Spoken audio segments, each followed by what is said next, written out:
Halo teman-teman pejuang SNP 3K 2024. Ketemu lagi. Video kali ini judulnya Meleng Dikit Auto Ketinggalan ya. Meleng dikit auto ketinggalan ya. Gimana nggak ketinggalan kalau belajarnya itu-itu aja. Padahal banyak FR beredar, banyak bocoran yang sudah disampaikan oleh teman-teman yang ujian sebelumnya. Tinggal bagaimana kita mempersiapkan diri. Itulah untungnya ujian yang tidak di awal-awal ya. Bagi teman-teman tahap 1 yang belum ujian dan tahap 2 yang akan ujian nantinya, bisa lihat video ini karena inilah bocoran 7 soal P3K Managerial FRD ke-9 ya, yang sudah kami himpun dari beberapa teman kami yang sudah tes. Kemudian kami sesuaikan dengan latihan soal yang ada biar teman-teman makin enak, makin nyaman, makin nikmat belajarnya. Persiapan P3K 2024. Latihan soal akhir sebelum tes, sub materi kita manajerialnya adalah komunikasi untuk video kali ini. All formation ya, guru, nakes, dan tenaga teknis. Berdasarkan kisi-kisi terbaru Kepmenpan RB nomor 347 tahun 2024, jangan lupa Bidik ASN. Bimbel Bidik ASN akan mengadakan live Zoom webinar gratis P3K 2024 dengan tema Mansoswan ya, spesial Hari Nusantara Indonesia. Kita akan mengadakan tes ya, pre-test tentunya 13 sampai 17 Desember 2024 gratis ya, teman-teman mengerjakan latihan soal Mansoswan. Kemudian dilanjutkan dengan webinar gratis 17 Desember 2024 jam 8 malam WIB ya. Syarat bergabungnya bisa melihat di sini ya, follow akun Instagram Bidik ASN dan like postingan ini di sosmednya Bidik ASN teman-teman. Kemudian beri komentar join dan tag ya 4 orang temanmu serta hashtag webinar Bidik ASN.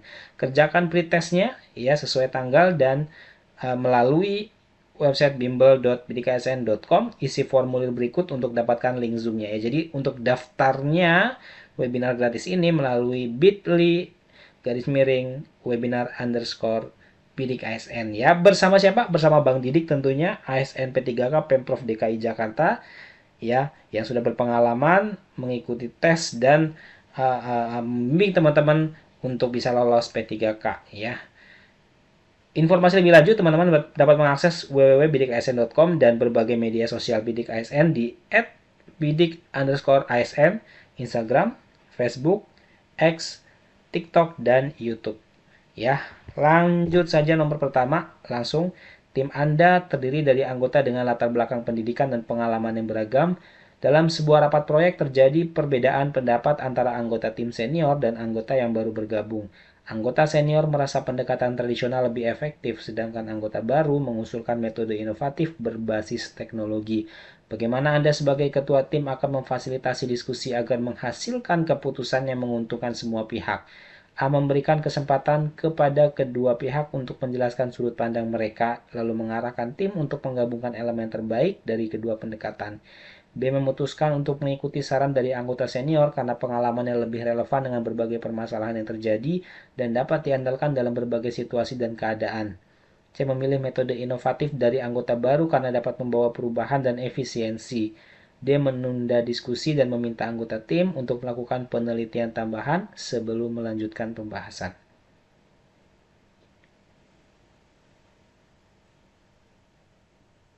Oke teman-teman pejuang SN, kita lihat pembahasannya ya. Ada berurutan 4, 3, 2, 1 di A, B, C, D, yang A menghormati semua pendapat dan mendorong kolaborasi untuk menemukan solusi terbaik ya. Teman-teman, nah inilah pentingnya kita mengetahui yang namanya kisi-kisi ya. Jadi dengan adanya kisi-kisi yang sudah beredar ya di Kepmenpan RB nomor 347 tahun 2024, kita akan paham bahwa manajerial di sana ada 8 kisi-kisi ya, sosial kultural di sana ada uh, 4 kisi-kisi, kemudian ada wawancara yang berisi 5 kisi-kisi ya. Untuk yang kali ini manajerial dengan kisi-kisinya yaitu komunikasi ya teman-teman. Kalau mau lihat kisi-kisinya boleh lihat di channel ini ke belakang, akan ada kisi-kisi. Jadi kalau teman-teman belajar baik kisi-kisi, artinya lebih mudah karena tahu arah soalnya mau menanyakan apa di sini ya. Kalau soal yang ini menanyakan tentang komunikasi. Ya, jawaban terbaiknya di A 4 poin, yaitu memberikan kesempatan kedua pihak untuk menjelaskan sudut pandang mereka, lalu mengarahkan tim untuk menggabungkan elemen terbaik dari kedua pendekatan.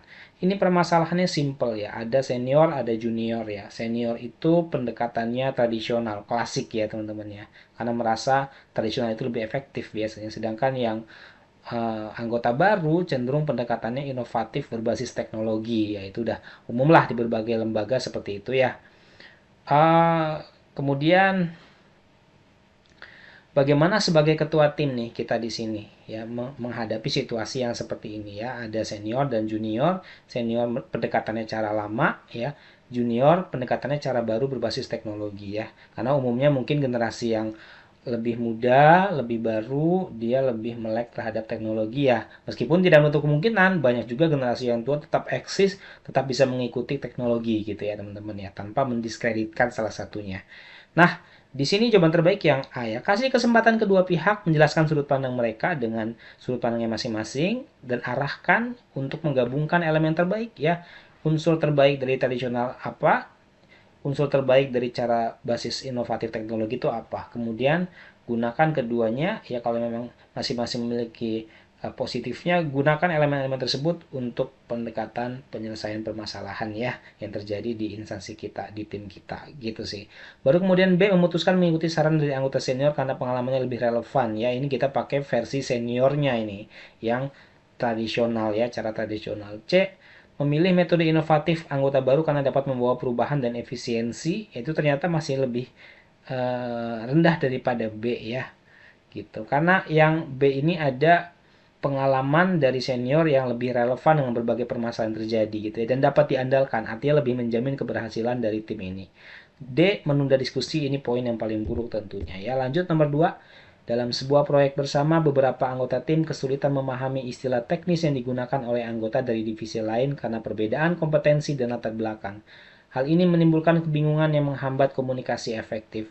Apa langkah terbaik yang akan saya ambil, yang akan Anda ambil sebagai ketua untuk mengatasi masalah ini? A, menghindari penggunaan istilah teknis dalam diskusi dan memilih bahasa yang lebih sederhana meskipun mengurangi kejelasan. B, meminta anggota tim untuk mempelajari istilah teknis secara mandiri di luar waktu kerja agar tidak mengganggu jalannya proyek. C, mengadakan sesi pelatihan singkat untuk menjelaskan istilah teknis yang sering digunakan dalam proyek agar semua anggota memahami. D, membiarkan tim tetap bekerja dengan asumsi bahwa mereka akan menyesuaikan diri seiring waktu.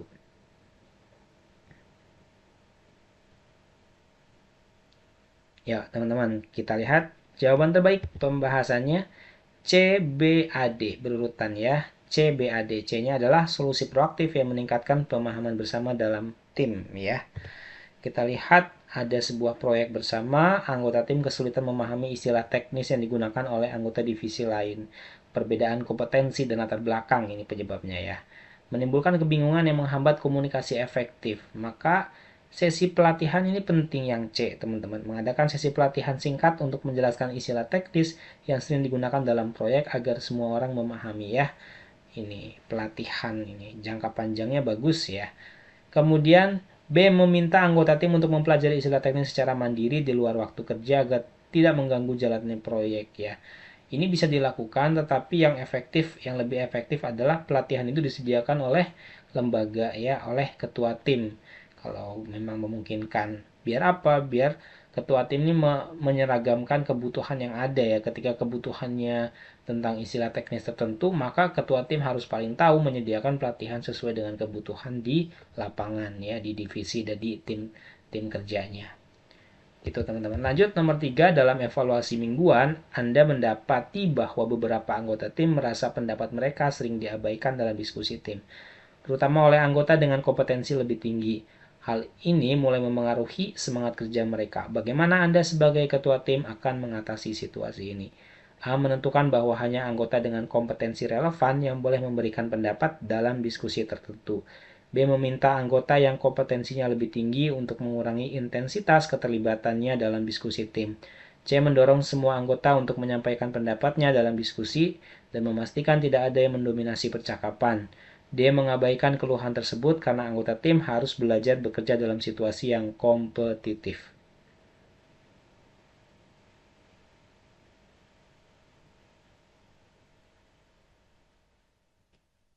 Oke, teman-teman. Jawaban terbaik ada di CBAD. C, membantu menciptakan suasana yang inklusif dan mendukung partisipasi aktif semua anggota. Ya, ini masalahnya dalam evaluasi mingguan. Anda mendapati bahwa beberapa anggota tim merasa pendapat mereka diabaikan dalam diskusi ya. terutama oleh anggota dengan kompetensi lebih tinggi. Ini bikin semangat kerjanya menurun biasanya ya, pengaruh nih kayak gini. Maka mendorong yang C, mendorong semua anggota untuk menyampaikan pendapatnya dalam diskusi ya. Kita dorong, kita ajak mereka ya. Tadi kan ada kata-kata apa? Inklusi ya. Nah, inklusif gitu ya, membantu menciptakan suasana inklusif. Inklusi itu terbuka, mau merangkul ya, mau menerima semua pendapat ya dalam diskusi. Ini akan membuat forum menjadi lebih hidup gitu ya. Diskusi menjadi lebih sehat ya, tidak ada pendapat yang diabaikan. Dan memastikan tidak ada yang mendominasi percakapan. Nah, ini semakin jelas arahnya bahwa diskusi itu memberikan kesempatan yang sama kepada setiap anggota ya. Baru kemudian B, 3 poin meminta anggota yang kompetensi lebih tinggi untuk mengurangi intensitas keterlibatannya dalam diskusi tim. Ini solusi alternatif ya, tetapi yang paling utama sih C dulu ya tentunya teman-teman. Baru kemudian A, 2 poin menentukan bahwa hanya anggota dengan kompetensi relevan yang boleh memberikan pendapat. Ini semakin kurang efektif ya, yang B saja kurang efektif apalagi yang A. Soal 4. Tim Anda diminta untuk menyusun strategi inovatif guna menghadapi tantangan baru di instansi Anda. Beberapa anggota tim merasa ragu untuk menyampaikan ide karena khawatir ide mereka akan dikritik atau dianggap kurang realistis. Bagaimana Anda sebagai ketua tim akan memastikan bahwa semua anggota tim merasa nyaman berkontribusi? A. Menyediakan forum brainstorming di mana semua ide dihargai tanpa kritik langsung dan memberikan umpan balik setelahnya.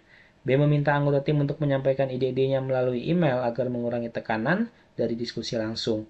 C. Membatasi diskusi hanya kepada anggota yang memiliki pengalaman relevan agar lebih fokus. D. Memberikan insentif kepada anggota tim yang berkontribusi dengan ide-ide terbaik. Yuk teman-teman.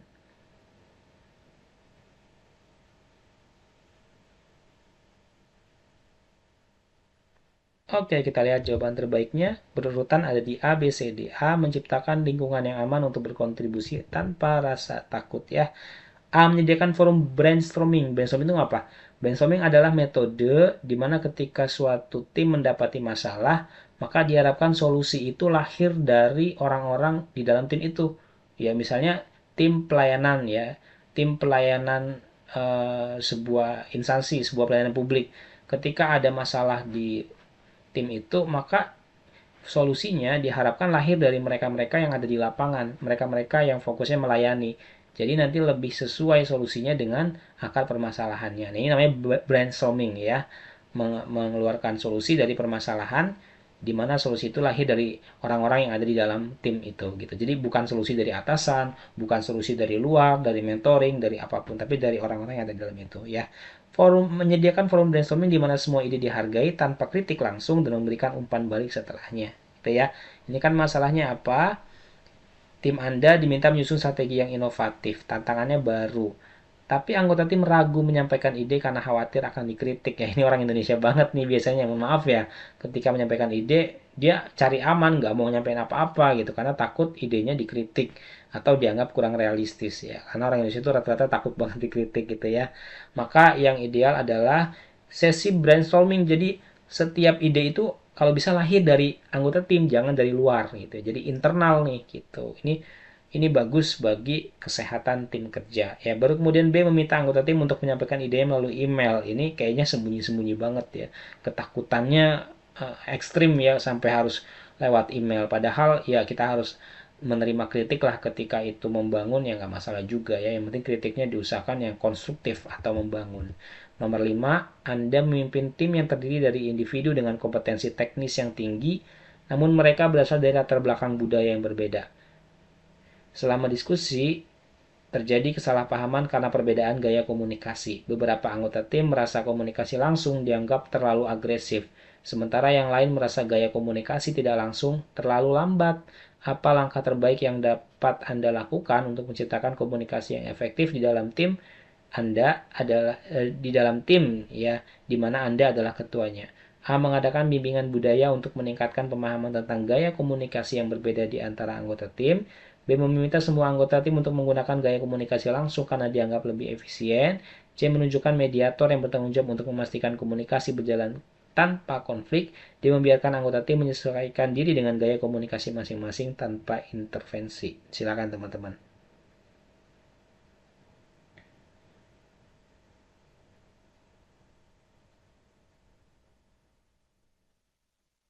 Oke, teman-teman. Ini masalah ini kayaknya banyak terjadi di Indonesia ya, dua sudut pandang ya.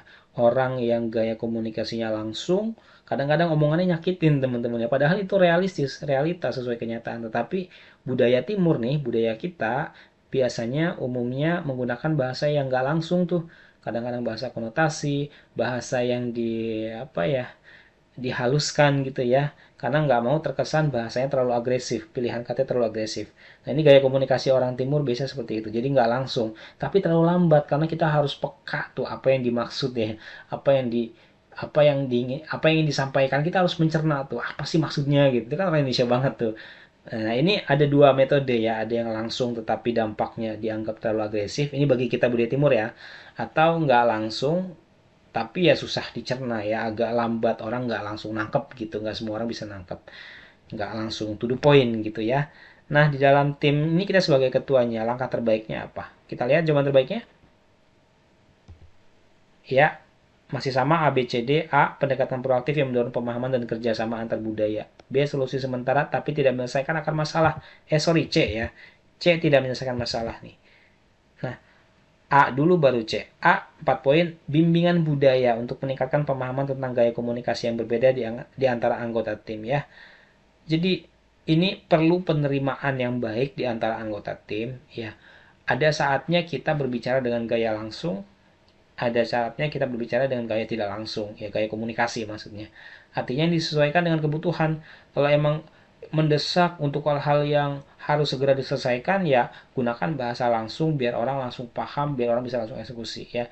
Kalau memang dalam kondisi tertentu yang kayaknya nggak harus pakai bahasa yang agresif ya, kan bahasa agresif itu ada saatnya diperlukan, ada saatnya yang nggak usah diperlukan. Kalau orang pakai bahasa yang langsung terus, agresif terus, bahaya, orang bisa baper gitu. Tapi ada kalanya bahasa langsung itu digunakan gitu dalam kondisi tertentu lah ya, teman-teman pasti lebih paham ya. Nah ini perlu dilakukan lewat bimbingan budaya sih, biar orang tahu gitu ya. Bimbingan atau pelatihan juga boleh lah.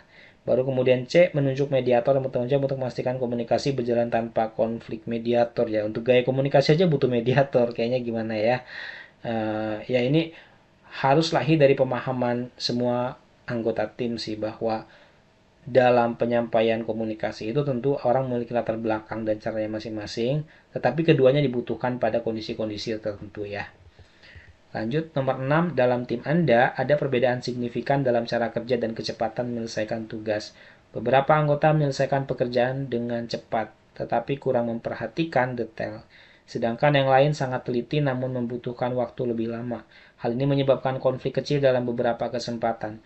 Bagi Anda sebagai ketua tim akan menyatukan gaya kerja yang berbeda ini untuk menciptakan hasil yang optimal. A. Bagaimana Anda ya sebagai ketua tim akan menyatukan gaya kerja yang berbeda ini untuk menciptakan hasil yang optimal? A. Mengurangi tekanan kerja dengan memperpanjang tenggat waktu proyek. B. Meminta semua anggota tim untuk mengikuti standar yang sama tanpa memperhatikan perbedaan gaya kerja dari masing-masing anggota tim. C. Memberikan pelatihan tambahan kepada anggota yang bekerja lebih lambat agar dapat mempercepat proses kerja.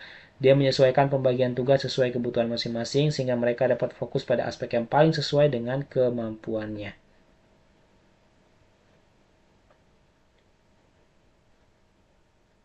Oke, kita lihat jawabannya.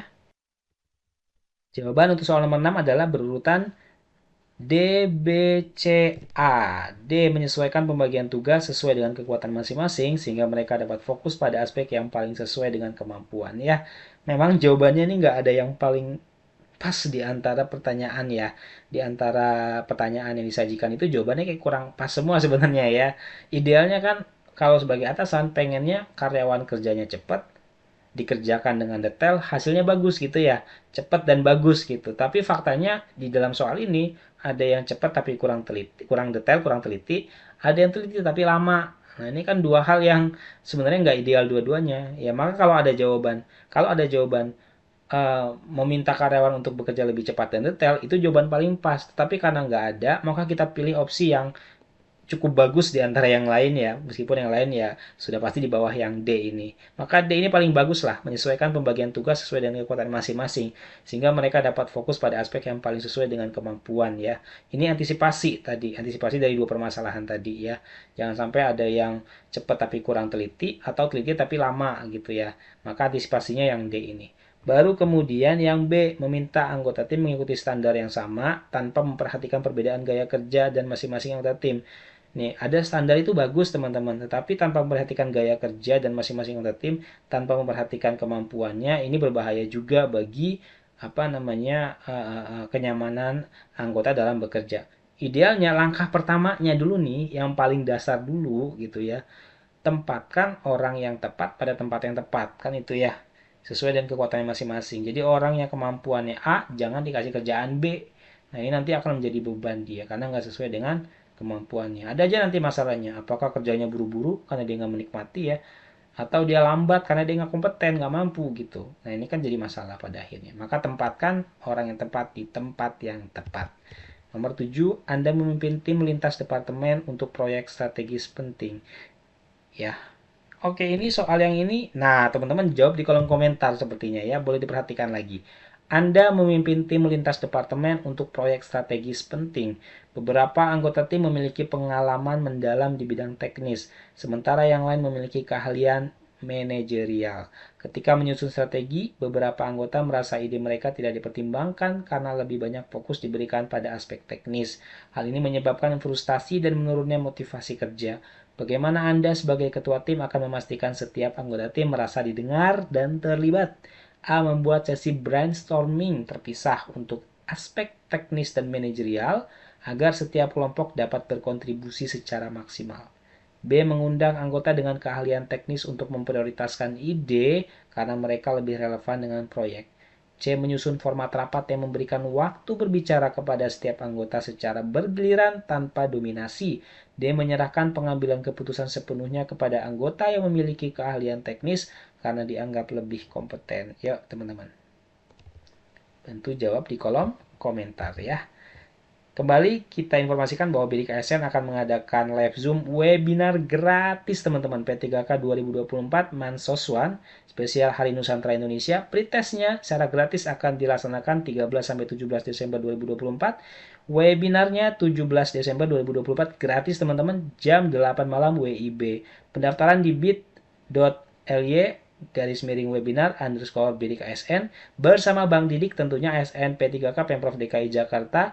Informasi lebih lanjut bisa akses dan kunjungi @bidik_ASN di media sosial IG, Facebook, X, TikTok, dan YouTube kami.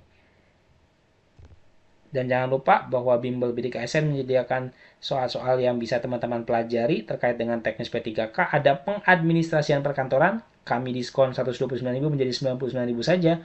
Bebas akses selama 6 bulan, satu paket soal gratis, 3 paket soal host dan berkualitas. Pembahasan soalnya ada, analisanya juga ada, termasuk manajerial, sosiokultural, dan wawancara ya. Kemudian spesial Mansoswan juga kami sediakan hanya 89.000 teman-teman, ini harga diskon ya, harga perkenalan kami. Bebas akses selama 6 bulan, satu paket soal gratis, 3 paket soal hots dan berkualitas disertai pembahasan soal dan analisa hasil pekerjaanmu. Ya, manajerial, sosiokultural, dan wawancara juga dapat. Kemudian kita juga akan menyediakan, ini coming soon, ada pengelola umum operasional ya, 2 hari lagi insya Allah ada. 99.000, pengelola layanan operasional 99.000, dan penata layanan operasional ya. Akses teman-teman bisa melalui bimbel.bidikasn.com. Informasi lebih lanjut bisa lihat di kolom komentar, ada kontak person yang teman-teman bisa hubungi. Like dan subscribe video ini, channel ini. Puluhan video telah diupload dan akan terus ada upload video P3K dan CPNS setiap harinya. Sampai jumpa.